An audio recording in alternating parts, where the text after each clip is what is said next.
Assalamu alaikum. Students, welcome to my YouTube channel Knowledge for Students, and today we are here with class number 8. So in today's class we are gonna learn about Ken model. आज की class के अंदर हम ये चीज़ सीखेंगे कि can जो modal verb है इसको कब, कहाँ और कैसे इस्तेमाल किया जाता है। लेकिन स्टूडेंट्स, अगर आप लोगों ने अभी तक मेरे YouTube चैनल को सब्सक्राइब नहीं किया तो प्लीज़ सब्सक्राइब के बटन पर क्लिक कर दें और साथ ही बेल आइकन पे क्लिक कर दें ताकि आपको हर नई आने वाली वीडियो का नोटिफिकेशन मिलता रहे। और प्लीज़ अगर आप इन वीडियो से कुछ सीख रहे हैं तो अपने दोस्तों के साथ और दूसरे लोगों के साथ भी इसको शेयर करें ताकि बाकी भी इससे फ़ायदा उठा सकें। तो चलें आए स्टार्ट करते हैं। स्टूडेंट्स, सबसे पहले हम ये चीज़ अंडरस्टैंड करेंगे कि जो कैन का इस्तेमाल है वो किस मकसद के लिए होता है। फिर ये चीज़ देखेंगे कि उर्दू जुमलों में इसकी पहचान क्या है और फिर ये देखेंगे कि इसकी स्ट्रक्चर क्या है। Okay, so it is used to express ability, possibility and permission in the present, यानी कि इसका इस्तेमाल किया जाता है बयान करने के लिए एबिलिटी को, पॉसिबिलिटी को एंड परमिशन को इन द प्रेजेंट, मौजूदा वक्त में। तो यानी कि तीन चीज़ें बयान करने के लिए इसका इस्तेमाल किया जाता है। The first thing is ability. So first of all we need to understand that what is ability. तो सबसे पहले हमें ये अंडरस्टैंड करना है कि यार ये एबिलिटी होती क्या है। एबिलिटी कहा जाता है काबिलियत को या सलाहियत को, यानी कि कोई भी काम जो काम आप कर सकते हैं, यानी कि जो काम करने की आपके अंदर अहलियत है उस चीज़ को एबिलिटी कहा जाता है। तो यानी कि सबसे पहली जो चीज़ है जिस मकसद के लिए कैन का इस्तेमाल किया जाता है वो है एबिलिटी, यानी कि एबिलिटी को बयान करने के लिए। मिसाल के तौर पे मैं कहता हूँ कि जी मैं क्रिकेट खेल सकता हूँ, तो ये मेरी एबिलिटी है। मैं इंग्लिश पढ़ा सकता हूँ, तो ये मेरी एबिलिटी है या ये मेरी काबिलियत है। इसी तरह से आप गाड़ी चला सकते हैं, तो ये आपकी एबिलिटी है। तो एबिलिटी कहा जाता है कोई भी ऐसा काम जो आप कर सकते हैं, जिसको करने की सलाहियत आपके अंदर मौजूद है, वो आपकी एबिलिटी है। तो सबसे पहली चीज़ कि इसका इस्तेमाल जो किया जाता है, इट इज़ यूज्ड, ये इस्तेमाल किया जाता है टू एक्सप्रेस, बयान करने के लिए एबिलिटी, काबिलियत को। तो जो काबिलियत है वो जो भी काम हम कर सकते हैं वो हमारी एबिलिटी है। सेकंड नंबर पे आ रही है हमारी पॉसिबिलिटी। अब पॉसिबिलिटी कहा जाता है बेसिकली इम्कानियत को। इम्कानियत मीन कि वो काम जिसके होने के या जिसको करने के चांसेस हों, ओके, इम्कान हों। मिसाल के तौर पे मैं ये कहता हूँ कि आज बारिश हो सकती है, तो मुमकिन है, इम्कान है कि बारिश हो जाए, लेकिन कंफर्म नहीं है। ओके, इसी तरह से हम ये कहते हैं कि आज पाकिस्तान मैच जीत सकता है, तो ये पॉसिबिलिटी, इम्कान है कि पाकिस्तान मैच जीत जाए, तो पॉसिबिलिटी कहा जाता है इम्कानियत को। इसी तरह से हमारी जो तीसरी चीज़ है वो है परमिशन। तो परमिशन कहा जाता है इजाज़त को। तो अब इजाज़त कैसे हम लेते हैं या देते हैं, जैसे कि देखें, आप मेरा फ़ोन इस्तेमाल कर सकते हैं, तो ये मैं आपको इजाज़त दे रहा हूँ, ठीक है। इसी तरह से मैं ये कहता हूँ कि क्या मैं यहाँ पर बैठ सकता हूँ, तो ये क्या है, ये मैं इजाज़त तलब कर रहा हूँ, ठीक है। तो यानी कि कैन का जो इस्तेमाल किया जाता है वो तीन पर्पसेस के लिए है, ठीक है। It is used to express ability, possibility and permission in the present, के मौजूदा वक्त में किसी की एबिलिटी को बयान करने के लिए, पॉसिबिलिटी को बयान करने के लिए या फिर परमिशन को बयान करने के लिए मौजूदा वक्त में इसका इस्तेमाल किया जाता है। अब देखिए कि हमें ये चीज़ अंडरस्टैंड करनी है कि उर्दू जुमलों के आखिर में इसकी पहचान क्या होगी। तो उर्दू जुमलों के आखिर में सकता हूँ, सकता है, सकती है और सकते हैं वगैरह आता है, ठीक है। तो यानी कि उर्दू जुमलों में जब भी आप ये देखते हैं कि मैं ये कर सकता हूँ, आप वो ऐसा कर सकते हो, हम ऐसा कर सकते हैं, लाइक इन तमाम जुमलों के आखिर में सकता है, सकती है और सकते हैं वगैरह आता है। अच्छा, अब देखिए ये स्ट्रक्चर हमारी पिछली स्ट्रक्चर है जो कि हम शुरू से पढ़ते आ रहे हैं, ठीक है, subject plus verb plus object. अब अगर आप कैन मॉडल में और इस स्ट्रक्चर में डिफरेंस देखें तो आपको सिर्फ एक लफ्ज़ का फ़र्क नज़र आएगा। देखें यहाँ पर भी सब्जेक्ट आ रहा है, ऊपर भी सब्जेक्ट था, यहाँ पर हमने सब्जेक्ट के बाद इजाफा किया कैन का, ओके। यहाँ पर भी वर्ब आ रहा है, यहाँ पर भी वर्ब आ रहा है, यहाँ पर भी ऑब्जेक्ट आ रहा है, यहाँ पर भी ऑब्जेक्ट आ रहा है। तो देखिए कि अगर हम ये वाली मतलब ये सेंटेंस अगर हम बना सकते हैं तो फिर हमारे लिए ये सेंटेंस बनाना कोई प्रॉब्लम नहीं है। सिर्फ करना ये है कि कैन के बाद हमने सब्जेक्ट के बाद हमने कैन को लगा देना है, दैट्स इट। अच्छा, अब मैंने एक स्ट्रक्चर हमने लास्ट टाइम भी डिस्कस की थी कि हम आने वाली क्लासेस में किस तरह की स्ट्रक्चर को डिस्कस करेंगे। तो देखें, जो हमारी नेक्स्ट आज से स्ट्रक्चर्स होंगी वो ये हैं, सब्जेक्ट प्लस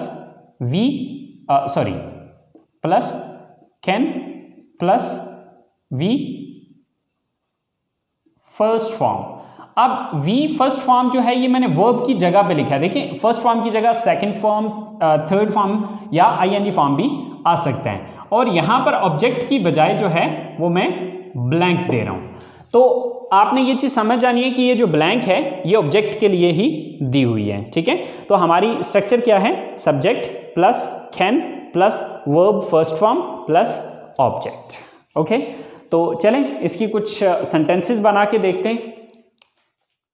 सो स्टूडेंट्स, ये हमारी मेन स्ट्रक्चर है। अगर आप इस मेन स्ट्रक्चर को समझ जाते हैं तो सेंटेंस बनाना आपके लिए कोई बड़ी बात नहीं है या कोई प्रॉब्लम नहीं है। तो चलें, ये हमने 5 सेंटेंसेस लिखे हैं जिसमें एबिलिटी भी है, पॉसिबिलिटी भी है और परमिशंस भी हैं। तो देखते हैं, मैं इंग्लिश बोल सकता हूँ।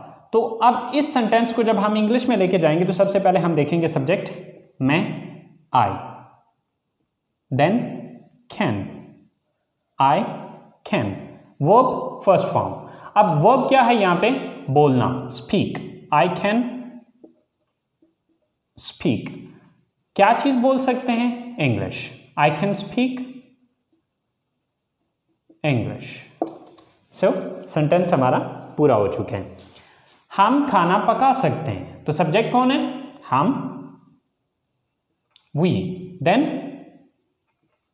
Can, we can, then verb, काम कौन सा है, पकाना, कुक, वी कैन कुक। क्या चीज पकाने की बात हो रही है, खाने की, the food, we can cook the food, हम खाना पका सकते हैं। आप मेरा फोन इस्तेमाल कर सकते हैं। अब ये जो ऊपर की 2 सेंटेंसेस थे ये एबिलिटी को बयान कर रहे हैं। जो हमारा थर्ड सेंटेंस है वो परमिशन को जाहिर कर रहे हैं। आप मेरा फोन इस्तेमाल कर सकते हैं, ये काम कौन कर सकते हैं, आप, you, then can, then verb first form, काम कौन सा यहां पे, इस्तेमाल करना, you can use, you can use. क्या चीज इस्तेमाल करने की बात हो रही है, मेरा phone, my phone, you can use my phone, आप मेरा फोन इस्तेमाल कर सकते हैं। वो कॉलेज आ सकते हैं। अब ये सेंटेंस जो है ये पॉसिबिलिटी को शो कर रहे हैं, वो कॉलेज आ सकते हैं। अब ये काम कौन कर सकता है, सब्जेक्ट कौन है, they, then verb can, they can, then verb first form, तो काम कौन सा है, आना, कम, दे कैन कम। कहाँ आने की बात हो रही है, कॉलेज में, so they can come to college, they can come to college, वो कॉलेज आ सकते हैं। वो कपड़े धो सकती है, सब्जेक्ट कौन है, वो, she, then can, she can, verb क्या है, धोना, वॉश, शी कैन वॉश। क्या चीज धोने की बात हो रही है, कपड़े धोने की, she can wash the clothes. So students, बहुत सिंपल है, बहुत इजी है। इसी स्ट्रक्चर को हम यूज करते हुए थाउजेंड्स ऑफ सेंटेंसेस खुद से बना सकते हैं। So just try to understand this structure और इसी स्ट्रक्चर को फॉलो करें और इससे सेंटेंसेस को बनाने की कोशिश करें। तो स्टूडेंट्स ये हमारे थे पॉजिटिव सेंटेंसेस। तो अब नेक्स्ट हम ये चीज़ समझते हैं कि नेगेटिव सेंटेंसेस किस तरह से बनाए जाते हैं। स्टूडेंट्स अगर आपको पॉजिटिव सेंटेंस बनाना आता है then negative sentences are not difficult, because हम लोग कर क्या रहे हैं कि पॉजिटिव सेंटेंस के अंदर हमारी स्ट्रक्चर थी subject plus can plus first form of the verb and then object. लेकिन जब हम इसका नेगेटिव सेंटेंस बनाएंगे तो हमें सिर्फ ज़रूरत है एक लफ्ज़ ऐड करने की, और वो लफ्ज़ कहाँ पर ऐड होगा, कैन के बाद। और कैन के बाद हम क्या इंक्रीज करेंगे, नॉट, कैन नॉट। और इसका शॉर्टकट जब हम बोलने में आते हैं, जब हम स्पीकिंग कर रहे होते हैं तो हम उसका शॉर्टकट यूज़ करते हैं और वो है कांट। ओके, बाकी सारा सेंटेंस वही है जो कि हम पीछे इस्तेमाल कर चुके हैं। सो मिसाल के तौर पे हम कॉलेज नहीं आ सकते हैं, तो सब्जेक्ट कौन है, हम,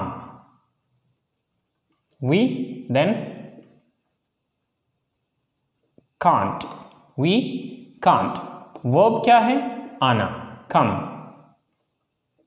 we can't come to college today, we can't come to college today. आज हम कॉलेज नहीं आ सकते हैं। आप इंग्लिश नहीं बोल सकते हैं, सब्जेक्ट कौन है, यू, देन कैन नॉट या कांट, यू कांट। अब देख रहे हैं वर्ब क्या है, बोलना, स्पीक, यू कांट स्पीक। क्या बोलने की बात हो रही है, English, you can't speak English. आप इंग्लिश नहीं बोल सकते हैं। वो खाना नहीं पका सकती, सब्जेक्ट कौन है, वो, she, then can't, then verb क्या है, पकाना, कुक, शी कांट कुक। क्या नहीं पका सकती है, खाना, the food, she can't cook the food. वो खाना नहीं पका सकती है। आसिम गाड़ी नहीं चला सकता है, सो सब्जेक्ट कौन है, Asim, then can't, Asim can't. Then verb क्या है यहाँ पे, गाड़ी चलाना, ड्राइव, आसिम कांट ड्राइव। किस चीज को चलाने की बात हो रही है, गाड़ी को, the car, Asim can't drive the car. So students आपने देखा होगा कि हमने जो पिछले पॉजिटिव सेंटेंसेस बनाए थे, अब पॉजिटिव सेंटेंसेस के अंदर और नेगेटिव सेंटेंसेस के अंदर जो फ़र्क है वो सिर्फ नॉट का आ रहा है। यानी कि वहाँ पर हम पहले कैन यूज़ कर रहे थे, अब कांट या कैन नॉट यूज़ कर रहे हैं। अगर आप फुल फॉर्म में यूज़ करेंगे, लेकिन गाइस एक चीज़ आपने याद रखनी है कि राइटिंग के अंदर हमेशा पूरा लफ्ज़ ही आता है, ठीक है। आपने राइटिंग के अंदर कांट नहीं लिखना है, राइटिंग के अंदर आप पूरा कैन नॉट ही लिखेंगे, लेकिन स्पीकिंग के अंदर आपने कांट यूज़ करना है। सो अब हम इसकी तीसरी टाइप पढ़ते हैं सेंटेंसेस की, इंटरोगेटिव सेंटेंसेस। यानी कि हमें किसी से सवाल भी तो करना पड़ सकता है, तो जब हम इंटरोगेटिव सेंटेंसेस बनाएंगे तो उस सूरत में हम क्या चेंज करेंगे, उसके लिए एक छोटा सा रूल आपको पहले भी पिछली क्लासेस के अंदर मैंने आपको बताया था कि नेगेटिव सेंटेंसेस के अंदर ये चीज़ देखा करें कि किस लफ्ज़ के बाद हमने नॉट लगाया। जिस लफ्ज़ के बाद नॉट लगाया हुआ उसी लफ्ज़ को उठा के जुमले के शुरू में ले आएँ तो वो इंटरोगेटिव बन जाएगा। जैसे कि यहाँ पर हमने जो नॉट यूज़ किया था वो किसके बाद किया था, कैन के बाद नॉट यूज़ किया था। तो इसी कैन को उठा के जुमले के शुरू में हम लगाएंगे तो वो इंटरोगेटिव बन जाएगा या सवाल बन जाएगा। तो चले देखते हैं स्टूडेंट्स, इंटरोगेटिव सेंटेंसेस की जो स्ट्रक्चर है, सबसे पहले can, then subject, then first form of the verb and then object या other word. So students last पे इसके क्वेश्चन मार्क दिया जाएगा क्योंकि ये सवाल है। सो अब जैसे कि हमारे पास 4 सेंटेंसेस लिखे हुए हैं, क्या हम यहाँ बैठ सकते हैं? So first of all can, then subject, subject कौन है यहाँ पे, हम, we, can we. Verb, verb क्या है, बैठना, एक्शन कौन सा है, बैठना, so can we sit. Then other word क्या है यहाँ पे, यहाँ, so can we sit here. यहाँ की इंग्लिश क्या है, here. Can we sit here, क्या हम यहाँ बैठ सकते हैं। नेक्स्ट सेंटेंस है क्या आप मुझे फोन कर सकते हैं। So first of all can, then subject क्या है आप, you, can you, then verb क्या है फोन करना, कॉल, कैन यू कॉल। अब किसको फोन करना है, ऑब्जेक्ट क्या है यहां पे, मुझे, me, can you call me, क्या आप मुझे फोन कर सकते हैं। Same like that third sentence है क्या वो आपकी मदद कर सकते हैं। So first of all can, then subject, subject क्या है वो, can they, then first form of the verb, verb क्या है यहां पे, एक्शन कौन सा है, मदद करना, हेल्प, कैन दे हेल्प, किसकी मदद करने की बात हो रही है, आपकी। सो आपकी इंग्लिश क्या है, you, can they help you, can they help you, क्या वो आपकी मदद कर सकते हैं। इसी तरह से लास्ट सेंटेंस है क्या मैं आपका कंप्यूटर इस्तेमाल कर सकता हूं। सो सबसे पहले कैन, देन सब्जेक्ट क्या है, इस्तेमाल करने वाला कौन है, किसने इस्तेमाल करना है, मैंने, आई, कैन आई, वर्ब क्या है, इस्तेमाल करना, यूज, कैन आई यूज, किसको इस्तेमाल करना है, आपका computer, your computer. So can I use your computer, क्या मैं आपका कंप्यूटर इस्तेमाल कर सकता हूं। सो स्टूडेंट्स देखिए कि कितना आसान है, जस्ट एक एक लफ्ज की रद्दोबदल करनी है, आगे पीछे करना है और वो इंटरोगेटिव बन जाएगा।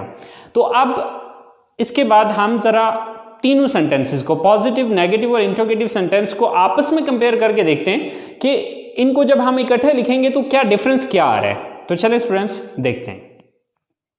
स्टूडेंट्स हमारे पास ये 3 सेंटेंसेस हैं जिसमें जो फर्स्ट सेंटेंस है वो पॉजिटिव है, देन नेगेटिव है एंड देन उसी का इंटरोगेटिव है। अब देखिए आप चाहे बना सकते हैं, ये पॉजिटिव है, आप चाहे नहीं बना सकते हैं, ये नेगेटिव है, क्या आप चाहे बना सकते हैं, ये इंटरोगेटिव है। तो देखें कि इंग्लिश में जिस तरह उर्दू में अगर आप देखें तो यहाँ पर सिर्फ नहीं का इजाफा किया और यहाँ पर शुरू में क्या लगाया, ठीक है। तो इसी तरह से इंग्लिश में भी छोटे मोटे चेंजेस हैं, कोई बड़ा चेंज नहीं है। आप चाहे बना सकते हैं, you can make tea, you can make tea, आप चाहे बना सकते हैं। आप चाहे नहीं बना सकते हैं, अगर मैं ये बात कहना चाहूं then you can't make tea. तो इन दोनों सेंटेंसेस में अगर आप फर्क देखें तो यहां पर मैंने कैन यूज किया और यहां पर मैंने कांट यूज किया। तो कांट जो है ये कैन नॉट का शॉर्टकट है, ओके। सो इसी तरह से क्योंकि यहाँ पर नॉट यूज़ करने का मकसद ये था कि यहाँ पर उर्दू में नहीं का लफ्ज़ आया। सो इसी तरह से जब मैं इसका सवाल बनाऊंगा तो ये कैन जो है, क्योंकि मैंने आपको एक फार्मूला बताया था कि जब भी आपको नेगेटिव बनाते हैं तो नेगेटिव में देखें किस लफ्ज़ के बाद नॉट लगाए। तो यहाँ पर नॉट हमने किसके बाद लगाया था, कैन के बाद, तो इस कैन को उठा के शुरू में ले आए, बाकी सेंटेंस वही रहेगा। So can you make T.